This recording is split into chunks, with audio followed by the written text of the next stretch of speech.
I'm Tiffany Weber, and I'm a North Carolina real estate lawyer. Today we're going to talk about whether your spouse has to sign at closing or not.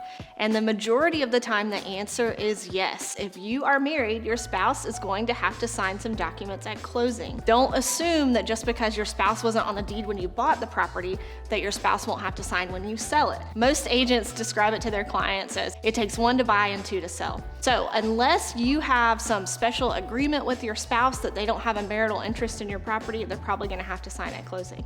North Carolina is a marital interest state, so the default is that the spouse does acquire a marital interest. So unless you fit a narrow exception, like you have a free trader, a prenup, a postnup, then your spouse will have to join in signing any of the conveyance documents. Now, if you have any of those things that I mentioned before, then make sure you send that to the closing attorney well in advance of the closing date, so it can be determined whether or not your spouse has to sign, and you can make arrangements in advance.